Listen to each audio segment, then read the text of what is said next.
down here with Kosta, the owner of the Tilton Evo, the reigning World Time Attack Challenge car from Sydney Motorsport Park last year, and Garth Walden, the driver of the car, current lap record holder in this vehicle at a 23.7, I believe, which is a phenomenal amount of speed. We've got a little bit of time up our sleeve, so I want to ask both of you a couple of questions, a bit of insight into some of the technical side of things, but also the driving side of things as well. So, Kosta, I'll start with you, mate. How do you do it? Tell me about the car, where you've spent the money, and how you're able to, you've won 3 back-to-back World Time Attack challenges. Tell me about it. Well, firstly, the car's based on still a Evo chassis, a standard Evo chassis. We have a lot of off-the-shelf parts that anyone could buy. Most of the parts are 80–90% available on the market. Where we spend most of our money is the development recently on the last event was on the Aero, I believe, and our maintenance on the cars. We have a pretty strict maintenance program to keep everything healthy at the track, and obviously our spares register is pretty important as well. That's where most of our money's been spent. And dealing with bolt-on parts, you have to rely on their technology as well, so we do a lot of R&D for them as well. What we do as a team, we always guide the winning time. For the year, we have an educated guess where the car should be at, and we push our car to that time, which is really important. Rather than trying to have the fastest car in the field, we try to have the fastest car of the day. And that's how we've, I believe, how we've won and been in the last 3 years. Excellent. So being the fastest car on the day, there's obviously a lot of stuff that goes in behind the scenes. Reliability is very important. You've touched on that. How much testing goes into a program leading into a big event like this?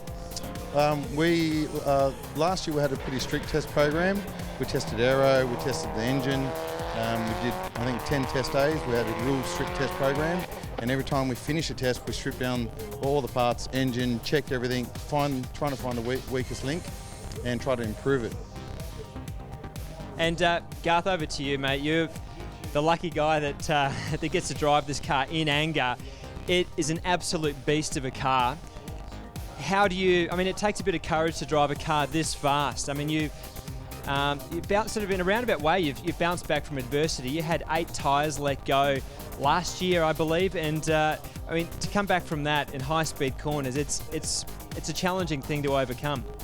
Yeah, it is a challenging thing, and I think that's what makes time attack so special. Like, you got to balance safety, risk versus reward, basically. But